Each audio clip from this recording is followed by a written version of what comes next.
हिमाचल के एक सुनसान रास्ते से कोई आम तौर पर रात में नहीं गुजरता था। चलते चलते वह बड़े चाव से जलेबी खा रहा था। चारों तरफ अंधेरा था। पेड़ों के बीच से आती हवा सीटी की तरह आवाज कर रही थी। जैसे ही वह कब्रिस्तान के पास पहुंचा, हवा अचानक रुक गई। पूरा माहौल जैसे एक पल को थम गया। वैभव ने हंसते हुए कहा, यहाँ कोई भूत प्रेत नहीं होता। तभी उसके कान में एक भारी और घिसी हुई आवाज गूंजी, मीठा, मुझे भी दे।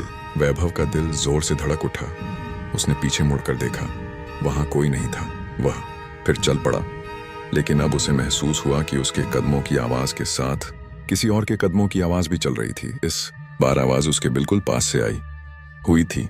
मुंह से मिट्टी और सड़ी हुई बदबू आ रही थी। प्रेत ने अपना मुंह खोला। आवाज बहुत भारी और डरावनी थी। रात को मीठा लेकर मरे हुए लोगों के घर के पास आने वालों को यहीं रुकना पड़ता है। वैभव चीखना चाहता था, लेकिन आवाज गले में ही अटक गई। उसके पैर जैसे जमीन में गड़ गए हों। प्रेत ने अपना हड्डी जैसा हाथ आगे बढ़ाया। जैसे ही वह हाथ वैभव के कंधे को छूने वाला था, वैभव पूरी ताकत से भाग पड़ा। भागते हुए उसे बस एक ही आवाज सुनाई दे रही थी, तू बच नहीं पाएगा। वह कब्रिस्तान के फाटक से बाहर निकला, लेकिन उसे लगा जैसे रास्ता बार बार उसे घुमाकर फिर वहीं ले आ रहा हो। पेड़ वहीं, कब्रें वहीं, अंधेरा वहीं। हर बार वह भागता और हर बार उसी जगह पहुंच जाता। अचानक उसका पैर किसी चीज से टकराया।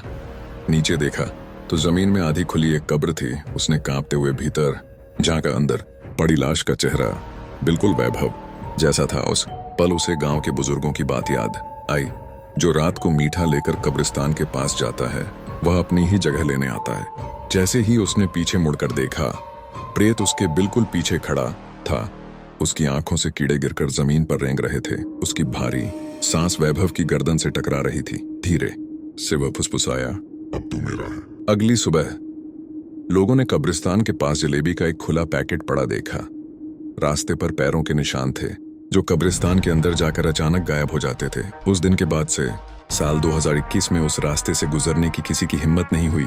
और जो इस कहानी को झूठ समझते हैं, उनसे बस एक ही बात कहना चाहता हूँ, कभी भी गलती से भी अकेले मीठा या मीट लेकर कब्रिस्तान या मुर्दा घाट के पास मत जाना। आगे जो होगा उसकी पूरी जिम्मेदारी तुम्हारी होगी। और हाँ, अगर तुमने भी अपने बड़े बुजुर्गों से कभी ऐसी बातें सुनी हैं, तो नीचे कमेंट में जरूर लिखना।